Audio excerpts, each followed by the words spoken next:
Hi, this is Terri. Welcome back to my channel. You know when you've had one of those weeks that might be one of the worst in your entire life? Well, that's pretty much been my week, which is why I'm enjoying a lovely rosé. And I'm celebrating the delivery of my Breukelen Nails nail polish. And do you know what that means for you?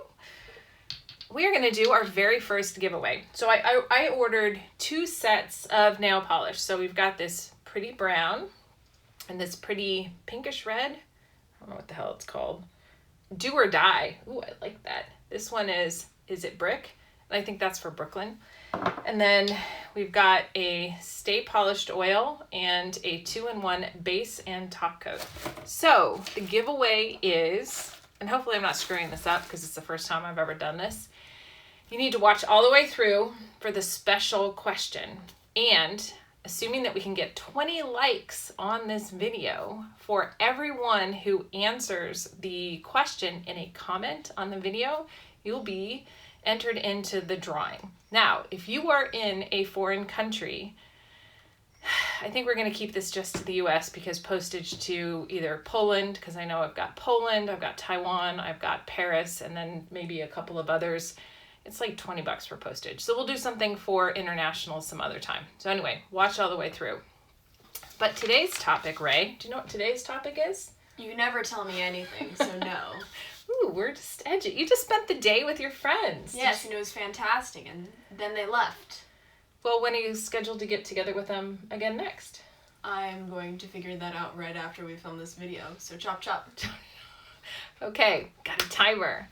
So today, all I can say is I'm so glad that even though we have COVID and sheltering in place and I'm being very judicious with what I call my risk chips, I can get back out on the tennis court. And so I played some really fun doubles today with a few of my tennis friends. And 2 of them have daughters who just graduated from college and just got their first jobs. And both of them are pretty disappointed in their jobs and they are not really looking forward to them. And it got me thinking about my first job out of college, how long that actually lasted, and what age I was when I actually fell into the work. And I really fell into the work that has led me to the last 23 years of my career. That's a long time. Thanks, Ray. You're welcome. Nothing like kids to keep you humble.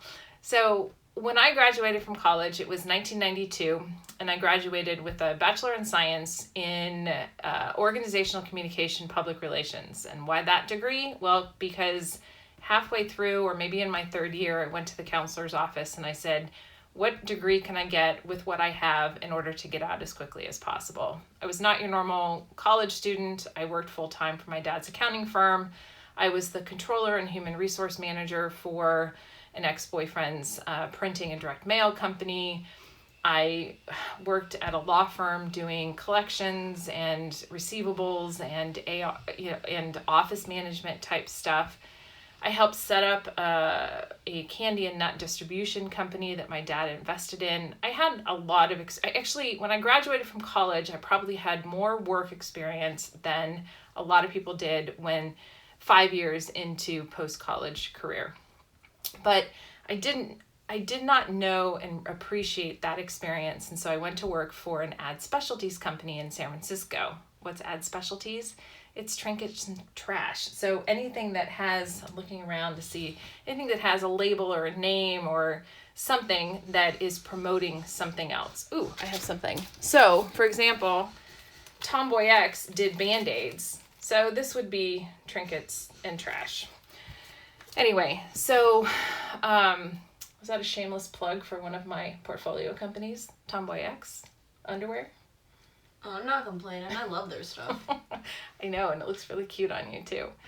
Anyway, very quickly I realized, even though I loved the woman that I worked with and I loved commuting on BART from Castro Valley and East Bay to San Francisco every day, I was not paid very much and I was completely overqualified for the job.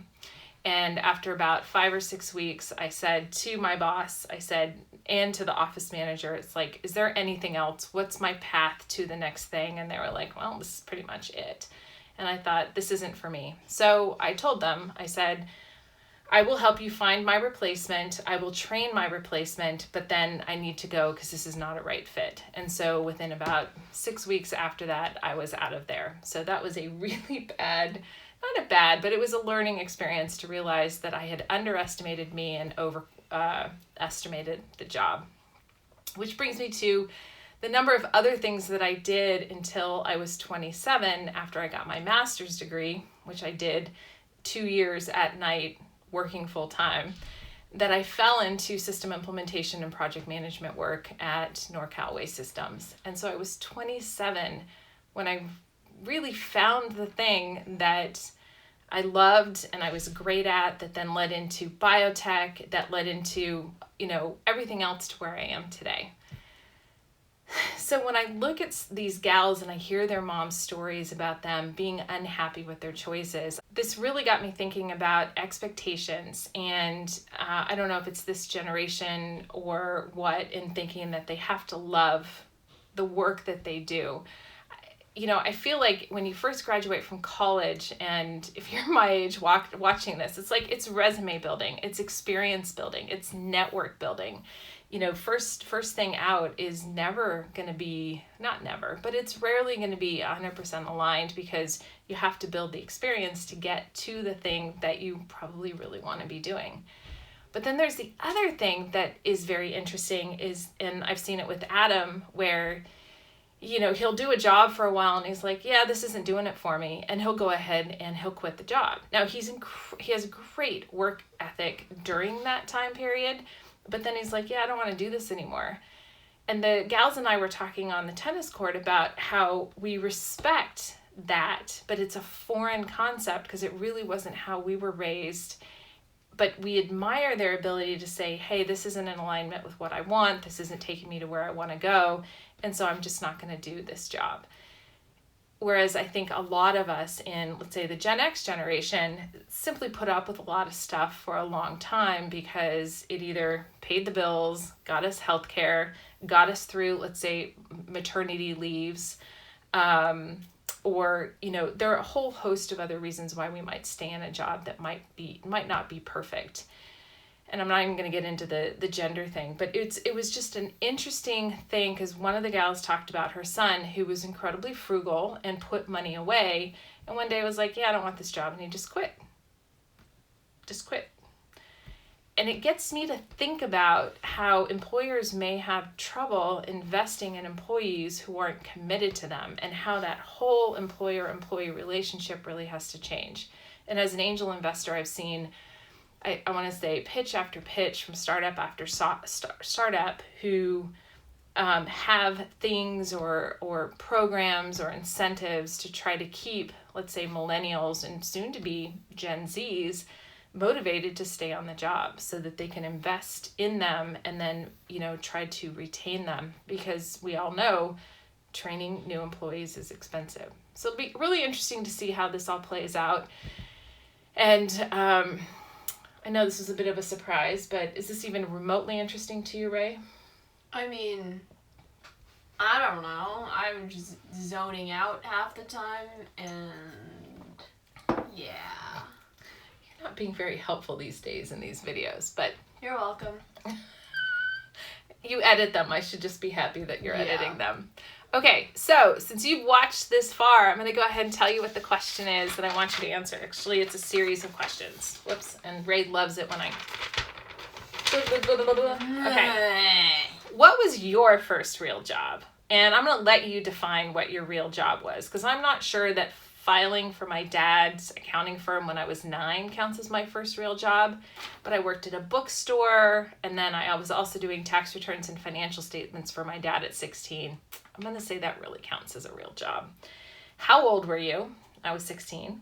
But I know earlier than that I worked at other, because, well, I guess working for our friend's chocolate factory, bagging bunnies and boxing Easter eggs and putting foil around chocolate hearts. That was really more helping out a family friend, and it was less about a job.